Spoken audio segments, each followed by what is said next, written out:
Now to return to the changing political times in the US and the rise of the so-called alt-right under President-elect Trump. His appointment of Steve Bannon, the former chairman of the website Breitbart News, as his chief strategist, sent a strong signal of his future direction. Just before we came on air, I spoke to Milo. He's a senior editor at Breitbart News, and there's even been speculation that he too could find his way into the Trump White House. I began by asking him what exactly alt-right means. Well, it's a very young, vibrant, exciting new movement of conservatives in America. They are populists, they're nationalists, which is not a dirty word in America. They care about immigration, they care about trade, and they really hate political correctness.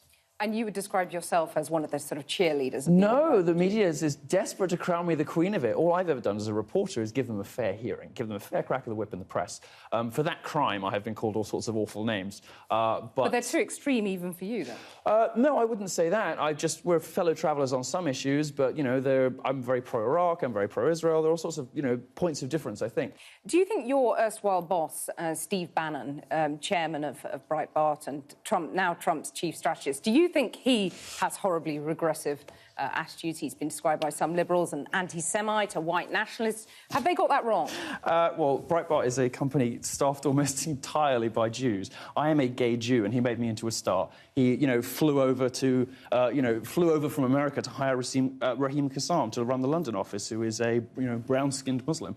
This stuff is ridiculous. What a lot of Brits don't always understand is how ugly and terrifying American politics can be. The name-calling can be absolutely extraordinary, and lots of Brits... And name-calling by Breitbart, I mean, that is ugly. Look at these headlines. Well, no, Would you rather your child had feminism or cancer? Well, that's not Steve, There's no hiring bias against women in tech. They just suck at interviews. That's extreme. That's ugly. No, it's not extreme. They're my headlines. They're not Steve's. How are they not extreme? Would you rather your child had feminism or cancer? Well, women agree with me. I mean, 7% of British women describe themselves as feminists. Just 7. It's only journalists who are still feminists. Feminism is actually about... Feminism is about equality, of course. You know, they say one thing... You're redefining it. Well, no, they say one thing and they behave very differently. Feminists like to say, when they're on the defensive, oh, don't you believe in equal rights? But the way they actually behave is nasty, vindictive, Do you believe in equality for women? Do you believe in equality for women? Any normal person does. I want women to so you're actually a feminist, then? Well, I would describe myself as a second-wave feminist, but the modern version of feminism,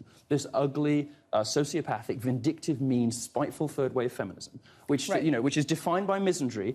Okay. Women agree with me, not with you. Donald Trump has talked about governing for all Americans, and yet Breitbart, the chief strategist now, has these extreme, divisive headlines. Do you understand why people are fearful about the divisions that are being caused? No, I don't agree at all. Actually, what we do is we do something quite rare in journalism these days. We publish satire, we publish provocation, we publish all kinds of journalism that traditionally would have been left-wing. You know, the sorts of dissident, mischievous, you know, thought-provoking kind of stuff where you're like, well, wait a minute. Okay. And then you read it and you think, oh, actually, well, that's changed my mind. Right, don't you find... No, I want to put some of that satire to you. I want to put some of your own satire to you. Wait a minute. I know you want women to log off the internet, but we are now in the Channel 4 News studio. You have to allow me to speak.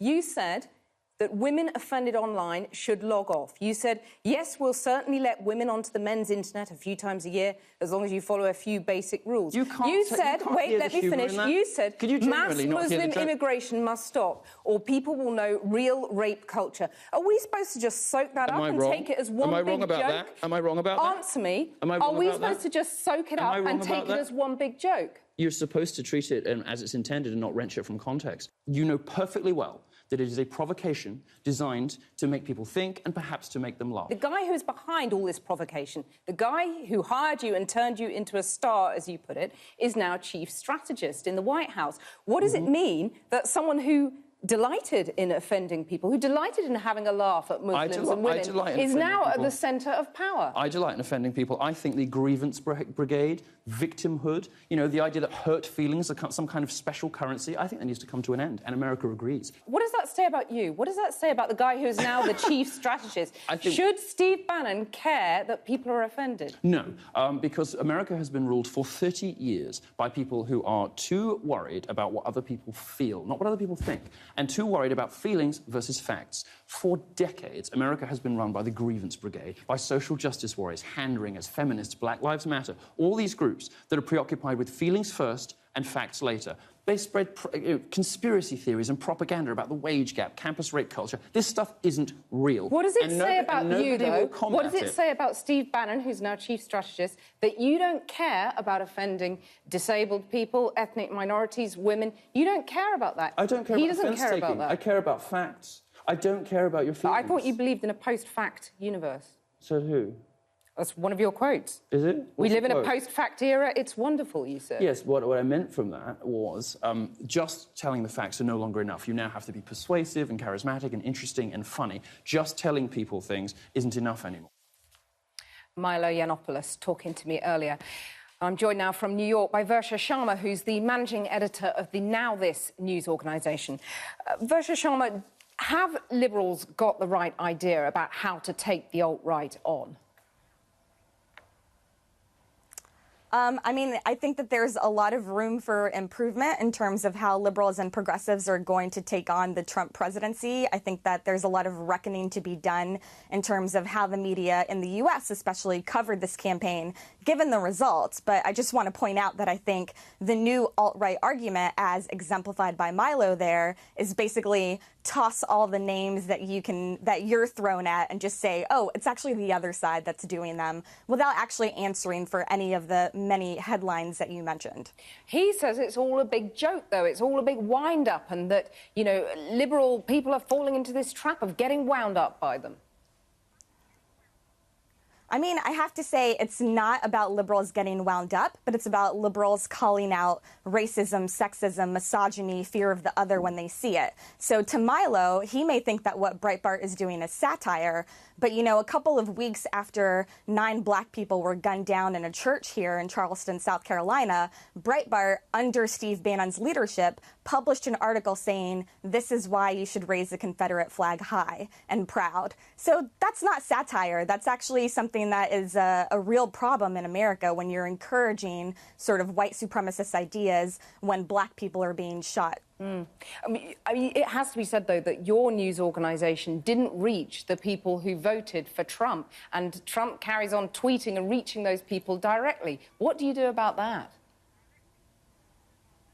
That's true, and I think that we're having an honest conversation in our newsroom and with other newsrooms in America where we talk about how we break outside of that social media echo chamber. Part of the problem is we don't have full control of how Facebook delivers our content, but we're trying to make sure that we're doing everything in our editorial power to reach out to broader audiences as well. Do you think that Trump's new chief strategist, Steve Bannon, the Breitbart chairman, is the bogeyman that he's been painted as? I mean, Jewish employees have been lining up to defend him against allegations of anti-Semitism for a start.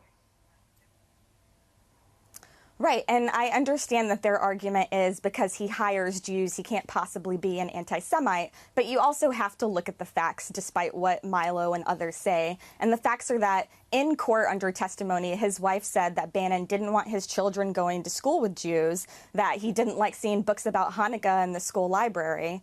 And regardless of whether or not Bannon has personal feelings toward Jewish people, the more important point of discussion is, are they supporting policies that exclude these people? Are they playing into anti-Semitic tropes in their advertisements and their talks of a global conspiracy? And are they basically making Breitbart a home for some of these people who believe these things? Well, Steve Bannon did send his kids to that school, and he denies all allegations of anti-Semitism. But, I mean, how do you, in a news organisation, deal with what the likes of Milo call this post-truth universe? When there's all these fake news stories out there, what do you do?